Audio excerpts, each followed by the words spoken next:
Hey guys, welcome back to my channel. I'm Elanna if you are new here. Today's video is a little bit different than the usual tutorial or vlog type style video, whatever you want to call it. I asked on Instagram for some video suggestions and a lot of them seem to be more talking / advice style videos, so we're going to try it out. One being how I stay organized throughout lockdown / working from home. I guess just organization tips that I can share with you. So I've made a list and I thought I would just share with you what I do to implement them to help me stay organized and just feel a little bit more at peace in my own life. So if that's something you're interested in hearing about, then keep on watching. What's a video without a disclaimer nowadays? Both Paddy and I, my husband, work fully from home. I've always worked from home, so that's nothing new for me. But for Paddy, for basically the past year since COVID has hit, he has worked fully from home, which is definitely new for him. And we now have 2 kids instead of just Olive. So there's definitely an adjustment. It's definitely a new normal.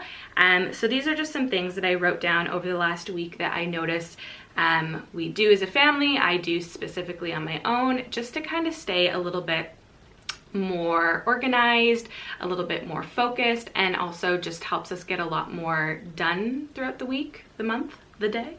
So I know there's so many different categories, and this really comes down to the individual, their lifestyle, their household. So please take that into note that it's going to vary and there might be more things that one person does and there might be less. So the first thing that I notice works best for me specifically is writing something down. So I keep a journal, and this is like a daily journal. It has a weekly plan, a monthly overview, very simple and straight to the point. So every Sunday night I go through and write down what my week's gonna look like, my days, and kind of correspond with Paddy with what his days are gonna look like and vice versa. I kind of go off of my phone schedule because all my email schedule appointments go right to my phone calendar. So I put that onto my physical journal, and it's an extra step. Some people don't need to do this, and that's totally fine, but for me, writing it down, I might not open it again until the following Sunday, but it just imprints a little bit better for me. It's just a better memory system for me specifically. It's also a great way, Paddy and I always on Sunday nights kind of hash through what our weeks look like so that we know we're on the same page, and that definitely takes the stress away enormously, because if I have, you know, a Zoom event or I have to film something for a brand, he knows those days are, you know, specifically I need that time, or if he has a work call for, you know, half the day or something like that. It's just, we need that communication just to keep the stress levels at bay. So having like just a weekly, monthly journal is super helpful. This also goes to my next one, which is our food schedule. So if you follow me on Instagram, then you'll know might have been a couple months ago at this point, I showed and shared my 3-week food rota. So over lockdown, obviously we've become home chefs a little bit more. We love to cook, and we kind of got bored off of a 2-week schedule. So we added a 3rd week, and it's all things that are really easy. Obviously some days change based off of the week and how it's going, but for the most part we have a 3-week rota that we just rotate, and it works really well for us. It helps save on groceries, it helps plan everything out. We also use I'll put a picture here, it's like a monthly food schedule, like meal planner, and then also on the side it has your grocery list. And call me old school, but I prefer holding like a physical list into the grocery store. I know you can do online shopping, but sometimes that just doesn't work, and I feel like because so many people, especially high-risk families, are using it, there's never slots that are convenient for us. So we have a couple that are really local to us, and that's totally fine. I normally go out on a Monday and do our grocery shop for the week, and that's how we do it in our family. But that rota, seeing it fully laid out, Paddy and I on Sunday night will go through and write out all our meals for the week and our grocery list, and then that's that done. We don't have to worry about it. Now this is one that I would suggest to everyone, but I know for me specifically it's really important, and that's daily exercise. You might think, how does that keep you organized? I think anything that involves a little bit of body movement, and this is not strenuous, like I'm not saying you have to go run like 10K every day, even like 5,000 steps, which is super easy to do. I got a Fitbit for Christmas, and my friend and I always send each other 10,000 step photos at the end of the night to keep each other accountable. So it can be just walking. I go for a run 2 times a week. Paddy works out with his brother-in-law, like just something to get your, you know, body moving. We both feel that takes off a lot of stress. It keeps our energy levels a little bit higher. I know with having kids, you definitely need those energy levels. So I just think that's really important. Also, for me, if I'm exercising alone, like on my 2 runs a week, those are times that I feel like I really clear out my mind. I'm really, I zone in on my thoughts a little bit better, and it helps me figure out what I want to do for the day / the week. I don't know, I find it's really great for organizing your mind, not just the space you live in, but it's really great. Just way to clear your mind, but also keep it a little bit more organized. Now bringing it back into the home, how we keep our home tidy. Paddy and I are both people that need to be in a clean space. Working from home, like we can't live in a mess. That's just us specifically. Like we always clean our dishes after we have a meal. We would never just go to bed with the kitchen being a mess. Like we both just have those personalities where cleaning the dishes right after, either hand washing or putting them in the dishwasher, just again relieves a lot of stress, and it just keeps the house tidy. I think keeping your hot spots tidy at all time are key at keeping a little bit of organization in the home. So hot spots to me would be the kitchen counter, the kitchen island, our bedrooms, like making your bed every morning, your living space that you're most in. So this room that I film in is definitely a hub in our house that we like to hang out, watch shows. We have like little storage cupboards all along the one side of this wall that it looks tidy when you put everything away, but when you open it, they're just buckets of like kids' toys and random stuff. So it's like an organized chaos mess, if that makes sense. I think it's more lingo for families with children.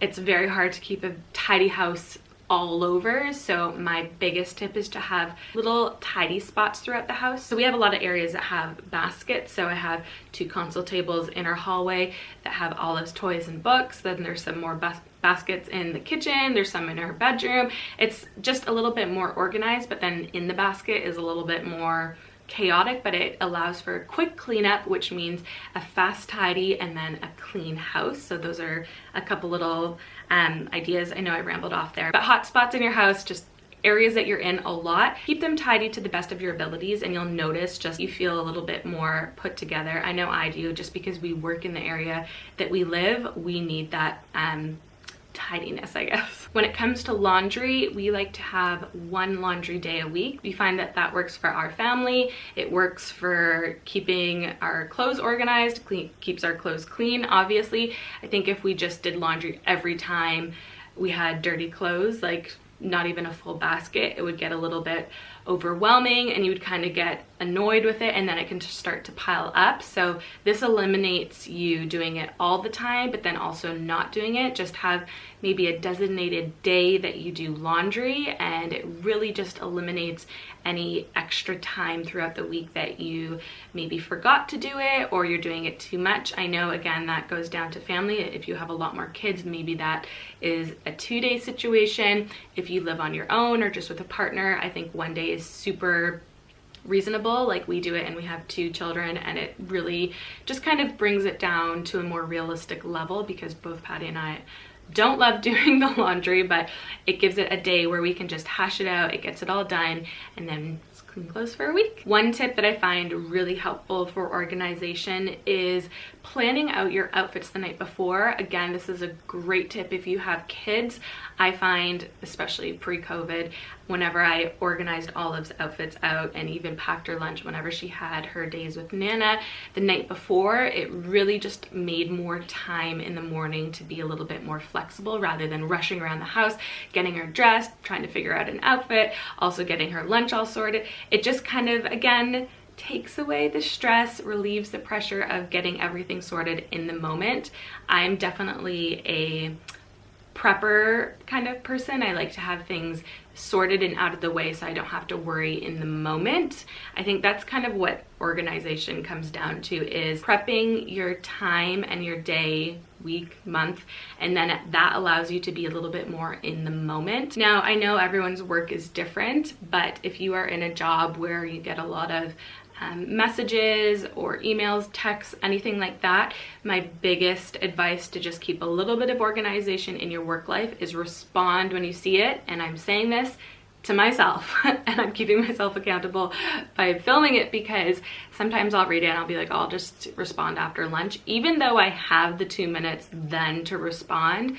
I'm so guilty with that. Again, that's just being better with my time in the moment. Like if I'm opening up my emails, that should be me opening them up to respond, not just to check them. So I think keeping yourself a little bit accountable, like only open up your message, your text, your email if you have the time to respond, because it eliminates you forgetting to respond completely. I know especially if it's work related, you don't want to upset anyone on the other side. Only open up those notifications if you have the time to respond, and it definitely helps keep everything on your phone and your work life a little bit more organized. So when it comes to our family life, both Olive and Oscar have a routine, and I know I'm overusing, I feel like this could be like a drinking video. Every time I say organized, you can have a drink, but honestly, having a schedule for both of my kids who are at very different stages of life really helps keep our house a little bit more streamlined, if that's the word I'm going for. Like we all have a little bit of a schedule to our day for the most part. Paddy's job is very much, you know, that's his day sorted every day. Like it's not too, it doesn't change up too much, where mine obviously can change all the time. It's obviously a lot more flexible, but it's all a game of communication. When it comes to the kids, they both have their own schedule. 2 days a week, Olive does go to her Nana, so that does allow for a little bit more of me getting a lot more work done in those 2 days. But with Oscar, who's 8 months, he does have a schedule, and that just helps so much with keeping both Paddy and I on track with him. So if I have to go out and film, or if I'm just busy, Paddy knows that schedule to keep him sorted, and then vice versa. So it's just keeping both Paddy and I at the same, you know, knowledge with both of the kids and their days and how they're looking. I think that's really important when you have kids. I know I'm speaking for myself, I don't want to speak for most families, but I know it is so helpful for both of us just to have a little bit of a schedule for them, because then we know exactly what the day looks like for the most part. There's tiny changes, and obviously we adjust depending on what the day is looking like, but for the most part they have their set schedules. Another great tip Paddy and I learned last year, we did a marriage course, but then right after that we did a money management course, and just both because they were free and it was something to do during the first lockdown. But in the money management course, they really stress on getting as many of your outgoing bills to be automated. I know most people in our generation do that, but if you don't, it does relieve a lot of the stress and worry about making sure everything is paid, especially those reoccurring monthly bills. If they're just automatically taken out of your account, then you don't have to worry about it. I know there's some bills that come quarterly or yearly, things like that, which might have to get like a letter or, you know, a reminder, which is totally fine. But if you can get as many things just taken out of your account when they need to be, then it just eliminates, you know, the worry about, oh, did I pay that on time, and all that stress. So automate your bills. I feel like there's a lot more things, but over the last 2 weeks, like I mentioned in the beginning of the video, I just quickly jotted down something that helps keep our life a little bit more organized. And so this is just, it's all over the place. So I know there are more things, but having certain days throughout the month, or even week if you prefer, just to declutter. So that could be decluttering the fridge. That's something where it can get really crazy really quickly, especially if you have more than one person living with you. So just taking the time to reorganize your fridge or your cupboard space, your pantry, even your closet, decluttering your closet really just like refreshes your mind. It's easier to look at, it's easier to go through, it's easier to plan out outfits. Same with your kids' wardrobes and drawers. Also, a big tip is to get like those little plastic boxes that you can get for your kitchen area. Our kitchen pantry is quite narrow and small, so that really allowed me to, you know, see everything a little bit better and see where everything is, and it's just a little bit nicer to look at. It's also a lot more organized and clutter-free. So doing a little bit of a declutter every so often just, you know, kind of helps a little bit with keeping everything a little bit more tidy. All right, that's all I can think of right now and what I have. Communicate with your partner about your week, keep each other accountable, have those appointed days for, you know, your cleaning, your tidying. What we say in our house is a weekly clean, a daily tidy, and that just, you know, keeps the house pretty reasonable for us both working from home because we need a clean environment to feel like we can accomplish different tasks. The most important thing though, especially during last year and this year, is just to be kind to yourself. Everyone has a different rhythm, everyone has a different tempo when it comes to organization and what works for them. So this might work for us, and if that feels like it's really overwhelming, all these different things, please don't feel like you have to take that on yourself. The first thing I mentioned was writing things down, and I think that's just a great starting place. So maybe just take a piece of paper and write down things that you would like to accomplish, and just check one off a week. Like, don't even go throughout the day, just one a week. And I always find that 4 weeks makes a habit stick. So if you consistently do it, remember to do that one task, after 4 weeks, after basically a month, it just sticks and it becomes a part of your routine. So for us and our family, these are things that work. I'd love to hear some of your tips and tricks for what you do in your home for organization and just, you know, keeping sane if you're working from home. Leave those down in the comments down below. I hope you guys enjoyed this video. Let me know if you want similar chatting advice style videos. I hope you have a wonderful day, and I'll see you guys soon. Bye.